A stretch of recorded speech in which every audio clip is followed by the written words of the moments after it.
ప్రభుత్వానికి పంపాల్సిందిగా ఈరోజు నేను కలెక్టర్ గారికి ఆదేశాలు జారీ చేయడం జరుగుతుంది. అదేవిధంగా ఇప్పుడు మీరు ఇచ్చిన నివేదిక చాలా వరకు డీటెయిల్గా ఉన్నది. ఇప్పుడు జరిగిన నష్టాన్ని మీరు ఒక కోణంలో చెప్పారు, కానీ వాస్తవంగా ఇప్పుడు వర్షం తగ్గడం, వరదలు నియంత్రణలోకి రావడము, ఇప్పుడు విష జ్వరాలు ప్రబలి అంటురోగాలు పెరిగే ప్రమాదం ఉంది. ఇప్పుడు నిజమైన సేవా కార్యక్రమాలు మొదలు పెట్టాలి. మెడికల్ అండ్ హెల్త్ డిపార్ట్మెంట్ని తక్షణమే తండాలు కానీ, గ్రామాలు కానీ, లేకపోతే మహబూబాబాద్ మున్సిపాలిటీలో కానీ బురద ఏదైతే వచ్చిందో వరదల వల్ల తక్షణమే ఆ బురదను తొలగించడానికి అవసరమైన సహాయక చర్యలు రెవెన్యూ సిబ్బంది, ఇతర శాఖల సిబ్బంది, మున్సిపల్ శాఖ సిబ్బంది తక్షణమే సహాయక చర్యలలో పాల్గొనాలి. అదేవిధంగా ప్రజలకు ఇళ్లలో వచ్చిన బురద గడుపుకోవడానికి నీళ్లు కూడా అత్యధికంగా అందుబాటులో ఉంచే విధంగా ఒకవేళ మీకు నల్లాల ద్వారా ఇవ్వగలిగితే ఫుల్ టైం వాటర్ ఇవ్వండి. అట్లా లేకపోతే ట్యాంకర్ల ద్వారా నీటిని ఇస్తే ప్రజలు ఆ బురదంతా కడుక్కోవడానికి అవకాశం ఉంటుంది. అదేవిధంగా రోడ్ల మీద కూడా నీళ్ళ ట్యాంకర్లను నీళ్లు కొట్టడం ద్వారా ఈ బురదను మనం తొలగిస్తే అంటు రోగాలు ప్రబలడానికి తక్కువ అవకాశం ఉంటుంది. ఈ క్లీన్ చేసిన తర్వాత బ్లీచింగ్ పౌడర్ కానీ దోమలు రాకుండా దోమల నివారణ చర్యలు ఏమేమి తీసుకోవాలనో సంబంధిత శాఖ అధికారులను, మెడికల్ హెల్త్ అండ్ మున్సిపల్ శాఖకు సంబంధించిన అధికారులను కూడా అప్రమత్తం చేసి ఇతర ప్రాంతాల నుంచి ఎవరైనా అధికారులు ఉంటే కూడా అవసరమైతే అత్యవసరంగా ఇటు వాళ్ళని తెచ్చుకొని వాళ్ళని కూడా మీరు వినియోగించుకొని ఈ సహాయక చర్యలలో కూడా మీరు పాల్గొనాలి.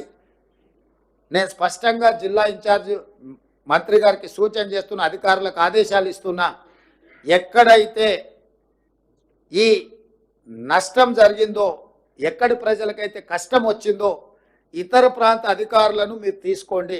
పోలీస్ సిబ్బంది కూడా నేను సూచన చేస్తున్నా. ఇతర పోలీస్ స్టేషన్లలో ఉన్న సిబ్బందిని కొంత మేరకు ఐజీ గారికి కూడా నేను ఆదేశాలు ఇస్తున్నా.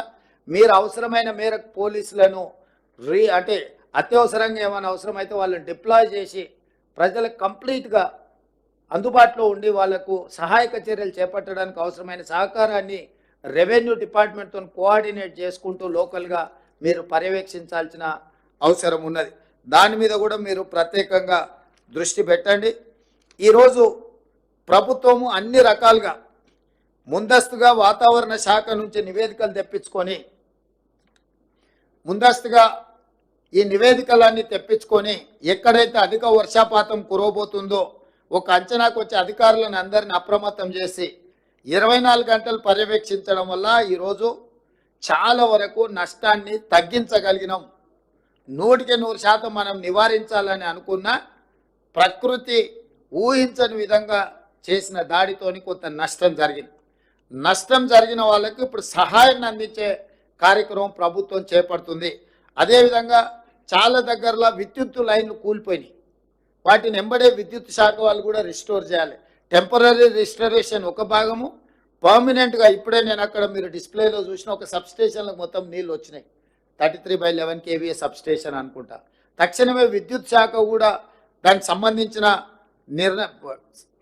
పునరుద్ధరణకు అవసరమైన పోల్స్ కానీ, ట్రాన్స్ఫార్మర్లు కానీ, విద్యుత్ లైన్లు వేసుకోవడానికి కానీ అవసరమైన మొత్తం సామాగ్రిని మీరు సమకూర్చుకొని తక్షణమే దాన్ని కూడా మీరు పరిష్కరించుకోవాలి.